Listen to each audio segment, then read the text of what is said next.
దయచేసి అందరూ ఛానల్ని సబ్స్క్రైబ్ చేసుకోండి. పవన్ ప్రాణాలు కాపాడుకోవడమే మాకు ముఖ్యం. సిరితో పెళ్ళి మాకు అవసరం లేదు అని పవన్ అమ్మా నాన్న ఎంత చెప్పినా వినకుండా వెళ్ళటానికే ప్రయత్నిస్తూ ఉంటారు. చూడు, ఆ మీనన్పై పెట్టిన కేసు నువ్వు వాపస్ తీసుకుంటేనే మేము ఈ పెళ్లి చేసుకుంటాం, లేకపోతే పెళ్లి చేసుకునే ప్రసక్తే లేదు అని వాళ్ళైతే వాళ్ళ నిర్ణయం చెప్తారు. అది కాదండి అని ధాత్రి ఎంత చెప్తున్నా కూడా వాళ్ళైతే ఏమి పట్టించుకోరు. ఏంటే సిరి పెళ్లి కంటే కూడా నీకు ఆ కేసు ఎక్కువైపోయిందా అని నిషి, రాగిని, ఈ వైజయంతి, రేఖ అందరూ కూడా నిలదీస్తూ ఉంటారు. సరే, ఇప్పుడు మీనన్తో ఉన్న గొడవ సమస్య పోతే మీరు ఈ పెళ్లి చేసుకుంటారు అంతే కదా అని ధాత్రి అడుగుతుంది. నువ్వు కేసు వాపస్ తీసుకుంటేనే మా వాడు ప్రాణాలతో క్షేమంగా ఉండగలడు.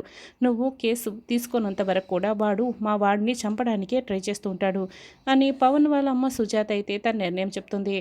ఇక ధాత్రి అయితే ఏమి చేయలేక సరేనండి నేను కేసు వాపస్ తీసుకుంటున్నాను అని ధాత్రి అంటుంది.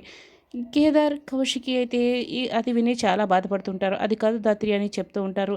మీరు ఇంకేం మాట్లాడకండి, నా చెల్లెలు సిరి పెళ్లి కంటే నాకు ఏది కూడా ముఖ్యం కాదు, కాబట్టి నేను కేసు వాపస్ తీసుకుంటున్నాను అని ధాత్రి అంటుంది.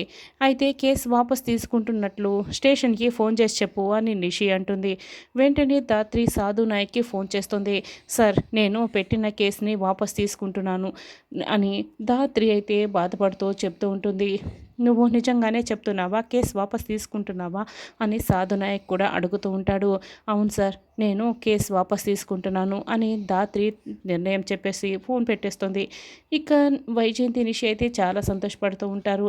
ఇక రాగిని, రేఖ అయితే ఇంకా ఎక్కువగా సంతోషపడుతూ ఉంటారు. ఈ విషయం మీనానికి కూడా తెలిసిపోయి ఎస్, జగదాత్రి కేసు వాపస్ తీసుకుంది, నేను గెలిచాను, జేడీపై నేను గెలిచాను అని మీననైతే ఇంకా చాలా నవ్వుతూ సంతోషపడుతూ ఉంటాడు. అయితే ధాత్రి అయితే కేసు వాపస్ తీసుకుంది నేను మాత్రమే అని నవ్వుతూ ఉంటుంది.